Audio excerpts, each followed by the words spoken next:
మనకున్న అతి కొద్ది మంది స్టార్ హీరోయిన్లలో సమంత ఒకరు. తన పేరు పోస్టర్ పై బొమ్మ చూసి టికెట్లు కొనే అభిమానులు కూడా ఉన్నారు.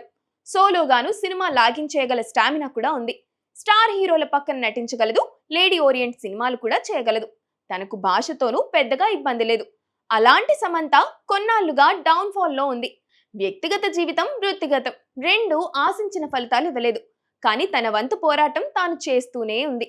లేడీ ఓరియంటెడ్ ట్రెండ్ లో సమంత చేసిన శాకుంతలం, యశోద ఆశించిన ఫలితాలు ఇవ్వలేదు. శాకుంతలం అయితే డిజాస్టర్ అయిపోయింది. ఆ తర్వాత పెద్ద హీరోల సినిమాల్లో అవకాశాలు కూడా తగ్గాయి. ఈ నేపథ్యంలో నిర్మాతగానూ మారింది. ఇప్పుడు మా ఇంటి బంగారం రూపంలో తనకు మంచి ఛాన్స్ వచ్చింది. రాజ్ నిడమోరు నిర్మాణంలో రూపొందించిన సినిమా ఇది. నందిని రెడ్డి దర్శకత్వం వహించారు.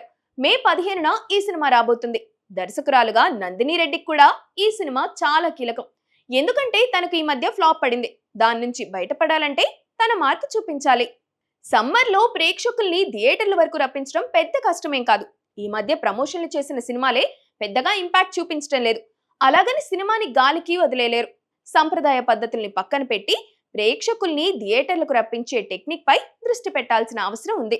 సమంత ఈ సినిమాతో గట్టిగా కంబ్యాక్ ఇవ్వాలని కోరుకుంటుంది. పైగా సొంత నిర్మాణంలో రూపొందించిన సినిమా ఇది. కాబట్టి అన్ని రకాల జాగ్రత్తలు తీసుకుందనటంలో ఎలాంటి సందేహం లేదు. గతంలో మీడియా ఇంటరాక్షన్లకు సమంత చాలా దూరంగా ఉండేది. వ్యక్తిగత ప్రశ్నలు అడిగి సినిమా ప్రమోషన్లను రాంగ్ రూట్ పట్టిస్తారని భయపడేది. ఇప్పుడు ఆ బెంగలేదు. రాజ్ నిడమోరుతో పెళ్లి చేసుకుని తన జీవితాన్ని కొత్తగా ప్రారంభించింది శామ్. కాబట్టి పాత గాయాల్ని మర్చిపోయి తనని తాను కొత్తగా ఆవిష్కరించుకోవడానికి ప్రయత్నించాల్సిన సమయం ఉంది.